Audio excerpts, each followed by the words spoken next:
आखिर रामायण के बाद सबरी का क्या हुआ? आखिर क्या थी माता सबरी की कहानी और माता सबरी आखिर किसका अवतार थी? आप देख रहे हैं शिक्षित राजस्थानी चैनल। तो चलिए अब करते हैं ज्ञान की बात। वीडियो में आगे बढ़ने से पहले हमारे चैनल को सब्सक्राइब अवश्य करें और बेल आइकन जरूर दबाएं। साथ ही कमेंट बॉक्स में जय श्री राम अवश्य लिखिएगा। रामायण में वनवास के दौरान जब रावण माता सीता का हरण करके ले गया था, तब माता सीता को ढूंढते हुए भगवान श्री राम माता सबरी से मिले थे। लेकिन माता सबरी की कथा को शुरू करने से पहले ये जानना बेहद जरूरी है कि आखिर माता सबरी अपने पूर्व जन्म में कौन थी और आखिर वो किसका अवतार थी। बाद में पुराण में एक कथा के अनुसार माता सबरी अपने पूर्व जन्म में स्वर्ग लोक की एक अप्सरा थी जो देवराज इंद्र के दरबार में नृत्य करती थी। एक बार स्वर्ग लोक में देवराज इंद्र का दरबार लगा हुआ था और सभी नृत्य कर रही थी। इसी समय दरबार में स्वयं भगवान विष्णु का आगमन हुआ। देवराज इंद्र ने स्वयं भगवान विष्णु का आदर सम्मान के साथ स्वागत किया और उन्हें सम्मान के साथ बिठाया। तभी उन्हें नृत्य कलाओं के बीच नृत्य कर रही एक अप्सरा नारायण पर मोहित हो जाती है और नारायण को निहारते निहारते वो अपना नृत्य ही भूल जाती है।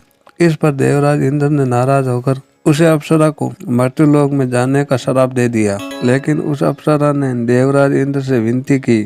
वो केवल अपने प्रभु हरि को देख रही थी और उनके दर्शन कर रही थी और दर्शन करते करते वो इतना खो गई कि उन्हें नृत्य का ध्यान ही नहीं रहा। तब देवराज इंद्र ने उन्हें कहा कि त्रेता युग के चौथे चरण में जब भगवान श्री हरि विष्णु अपने अवतार लेंगे, तब उनके अवतार के दर्शन करके ही तुम्हें अपने श्राप से मुक्त हो पाओगे। कहते हैं देवराज इंद्र के श्राप से उसे अप्सरा का जन्म एक रानी के रूप में हुआ जिसका नाम परमहंसी था। कहते हैं वो स्वयं राजा ऋतु ध्वज की पत्नी बनी। एक बार राजा और रानी दोनों कुंभ मेले में गए। कुंभ के मेले में रानी परमहंसी ने त्रिवेणी तट पर अपने लिए बनाए गए नीची घाट पर स्नान करने के बाद पास में ही ऋषि मुनियों को यज्ञ और हवन करते हुए देखा और उन्होंने राजा के ऋषि मुनियों के बीच बैठकर ये हवन करने की अनुमति मांगी। तब राजा ने कहा कि हम आम जनता नहीं बल्कि राजा है, हमारी अपनी मर्यादा है और हम ऐसे आम लोगों के बीच नहीं बैठ सकते। ये सुनकर रानी परमहंसी बहुत दुखी हुई और इसी रात्रि को त्रिवेणी घाट पर जाकर रोने लगी। उन्होंने भगवान विष्णु से प्रार्थना की अगले जन्म में उन्हें ना तो रूपमती बनाए और ना ही रानी। और इतना कहकर उन्होंने गंगा मैया से प्रार्थना की कि वो उन्हें अपने अंदर स्थान दे। उन्होंने गंगा में समाधि ले ली। इसके बाद अपनी पद्मश्री का अगला जन्म एक वीर जाति के काबिले के मुखिया के घर हुआ और इसका नाम समणा।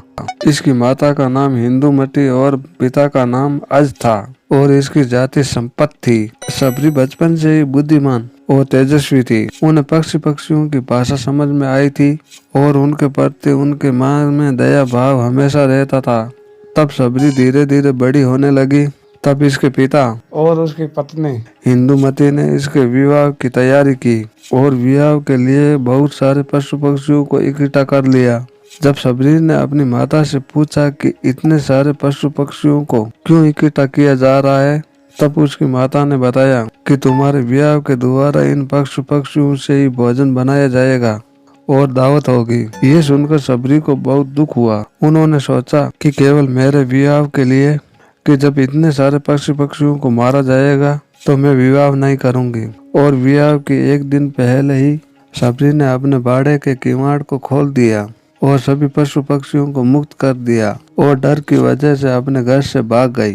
भागकर सबरी ऋषि मुख्य पर्वत के पास गए जहाँ पर उन्होंने 10,000 ऋषियों का आश्रम देखा। क्योंकि सबरी नीची जाति की थी इसीलिए वे ऋषियों से छुपकर उसकी सेवा करने लगी और उनके आश्रम में साफ सफाई करने लगी। साथ ही यज्ञ के लिए इकट्ठा करने वाली लकड़ियों का भी इंतजाम करने लगी।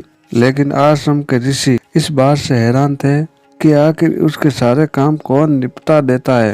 एक दिन तड़के सुबह ऋषियों ने सबरी को पकड़ लिया और तब ऋषियों को पता चला कि सबरी एक नीची जाति की भील है। तब उन्होंने सबरी को अपने आश्रम से निकाल दिया। तब मातक ऋषि ने सबरी को अपनी पुत्री मानकर उन्हें अपनी कुटिया में रहने की अनुमति दे दी। जब मातक ऋषि अपने देह त्याग रहे थे तब उन्होंने सबरी को बुलाकर कहा कि मैं अपना देह त्यागना चाहता हूँ पर आप तुम्हें श्री राम का भजन करना। तब सबरी ने मातंग ऋषि से पूछा कि ये श्री राम कौन है, वह मुझे कैसे मिलेंगे।